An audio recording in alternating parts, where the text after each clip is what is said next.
चलो good morning. धोरण 6 विषय है हिंदी। आव एसाइनमेंट आवशे बराबर। एसाइनमेंट में परीक्षा में प्रश्नों पूछाशे बराबर। 80 मार्क्स आवशे। एमां छे पहलो प्रश्न अ, सही वाक्य चुनकर पूरा वाक्य फिर से लिखिए। जे 3 मार्क्स हशे जेनो ब छे सही।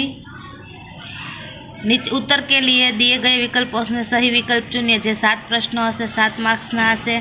पछी एक वाक्य में 6 मार्क्स हशे बराबर। एम प्रश्न 1 में अ ब ने क आवशे। प्रश्न 2 ना अ में आवशे। निम्नलिखित प्रश्नों के उत्तर लिखिए। ए 9 मार्क्स में आवशे। ब 7 मार्क्स नो आवशे। पछी प्रश्न 3 में पण अ ब ने क जे 6 मार्क्स ना ने 4 मार्क्स ना। प्रश्न 4 जे छे ए आखो सेक्शन व्याकरण नो आवशे बराबर। मुहावरे का अर्थ लिखकर वाक्यों में प्रयोग कीजिए 4 मार्क्स नु। निम्नलिखित विशेषणों का उपयोग करके वाक्य बनाए 3 मार्क्स नु। निम्नलिखित शब्दों के लिंग परिवर्तन 3 मार्क्स नु। वचन परिवर्तन 2 मार्क्स नु। विरुद्धार्थी 1 मार्क्स नु। अने छेल्लो जे सेक्शन छे निबंधलक्षी मोटा मोटा प्रश्नो हशे ए आवशे। निम्नलिखित साधनों के अंग्रेजी नामों के लिए हिंदी नाम में लिखिए 2 मार्क्स आवशे। ब हशे निबंध ए 8 मार्क्स नो आवशे। अने कहानी आवशे चित्रोवाળી बराबर। ए तमारे चित्र जोईने कहानी बनावानी रहेशे। हवे जो प्रश्न 1 नो शुं कहे छे, सही वाक्य चुनकर पूरा वाक्य फिर से लिखिए। ईश्वर की रचना का अंत नहीं होना चाहिए बराबर। जे साचो विकल्प तमारे लखवानो छे। अने जे आखुं एसाइनमेंट छे हिंदीनी नोटमां लखवानुं रहेशे। डायरेक्ट जवाब ज लखवाना छे बराबर। આવી રીતના अ ब क लखवाना નથી। बीजું શું છે, माँ नेपोलियन से खुश हुई क्योंकि उसने माँ को सच सच बता दिया था। गांधी जी ने कौमुद के तो शू आंसर आवे साचो, त्याग को सच्चा आभूषण बताया। डब्बू इतिहास में फेल हो गया क्योंकि सभी प्रश्न उस समय के पूछे गए थे जब वह पैदा भी नहीं हुआ था। पछी 5मुं शू छे, हमें जन्मदिन के अवसर पर भेंट में पुस्तकी देनी चाहिए। जय जवान जय किसान का नारा लाल बहादुर शास्त्री ने दिया। वाजिद ने तरह तरह के पकवान बनाए थे क्योंकि उसके घर दावत थी। पछी खाजा काजी की अदालत से निराश होकर लौटा क्योंकि उसके पास पक्के सबूत नहीं थे। भिखारी के कटोरे में 7 रुपये थे बराबर ने। पछी प्रश्न 1 नो ब छे, निम्नलिखित प्रश्न के उत्तर के लिए दिए गए विकल्पों में से सही विकल्प चुनिए। पहलू छे, काव्य में ईश्वर को किस रूप में संबोधित किया गया है, तो दाता। बीजू छे, कवि किसकी रोशनी मांगते हैं, तो ज्ञान। त्रीजू छे, नेपोलियन ने लड़की को क्या दिया, तो 3 सिक्के। कौमुदी के पिता किसकी नीलामी कर रहे थे, तो मानपत्रों की। एक आदमी ने सोनू से किसका उपयोग करने के लिए कहा था, तो खोपड़ी का। मालिक ने किराएदार से कहा था कि इसे अपना ही घर समझना। मन का मेल कौन दूर करता है, तो पुस्तकें। ज्ञान प्राप्त करने की उत्सुकता क्या कहलाती है, तो जिज्ञासा। विज्ञान ने किसका जादू दिखाया है, तो विकास। पैगंबर का उत्तराधिकारी, तो खलीफा। इराक की राजधानी का नाम बताइए, तो बगदाद। किस चीज को ढककर उसको मुहर बंद करना, तो सील। देवेंद्र की पेंट पर किसके धब्बे थे, तो खून के। चाय गिरने से बालक का क्या खराब हो गया था, तो पेंट। देवेंद्र कैसे छात्र था, तो मेधावी। मेधावी एटले होशियार। पछी छे प्रश्न 1 नो क, जे एक एक वाक्यनी अंदर लखवाना छे। निम्नलिखित प्रश्नों के उत्तर एक एक वाक्य में लिखिए। नेपोलियन कैसा इंसान था, हमारे पास तो नेपोलियन सच्चाई के पथ पर चलने वाला इंसान था। कौमुदी ने गांधी जी को भेंट में क्या क्या दिया, तो गांधी जी को भेंट में अपने हाथों की सोने की चूड़ियाँ, गले का स्वर्णहार और कानों के रत्न जड़ित बूंदे दिए। अमरूदों के खराब होने का क्या कारण था? तो क्या कारण था?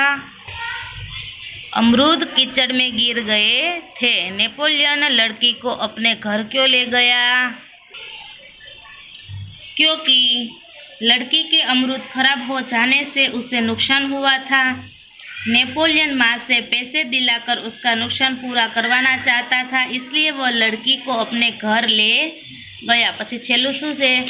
नेपोलियन किससे टकराया? तो नेपोलियन एक अमरूद बेचने वाली लड़की से टकराया। बराबर। પછી કયો પાઠ આવે છે? પાઠ 3।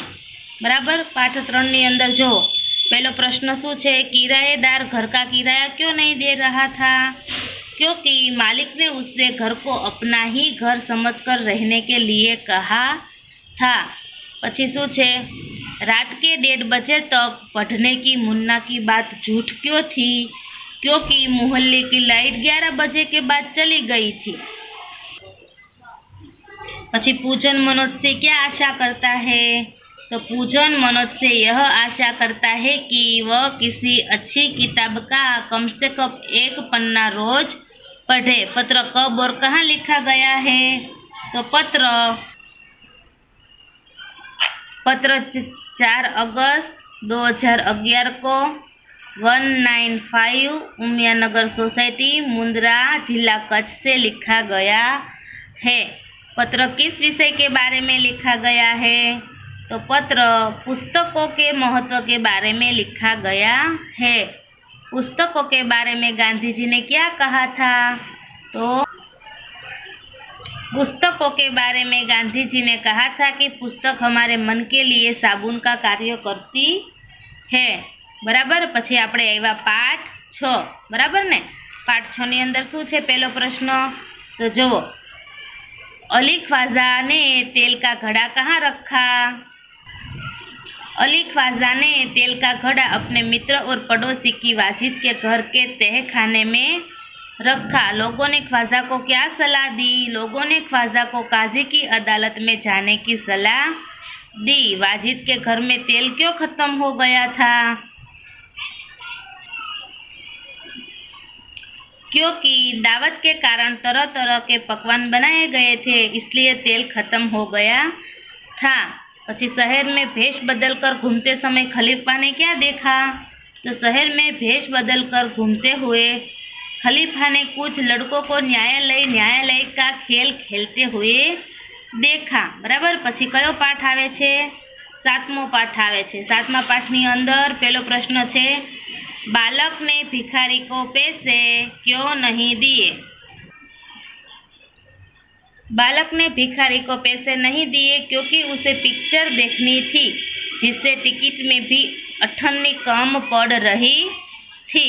પછી બીજો પ્રશ્ન છે, बूढ़े भिखारी से कौन टकराया? तो एक साइकिल सवार बालक टकराया। देवेंद्र समय पर स्कूल न पहुंचा तो किसे चिंता हुई? तो उसे अध्यापक और प्रधानाध्यापक को चिंता हुई। હવે પ્રશ્ન જે 2 છે જોઈ લો બધા। પાઠ 2 માં 4 પ્રશ્નો છે। निम्नलिखित प्रश्नों के उत्तर लिखिए। 5 में से किन्हीं 3 आ प्रश्न मोटा है, तमारे जाते करवाना रहશે। જોઈ લો બધા। पहलो प्रश्न है, कौमुदी कौन थी? उसने अपने देश प्रेम का परिचय किस प्रकार दिया?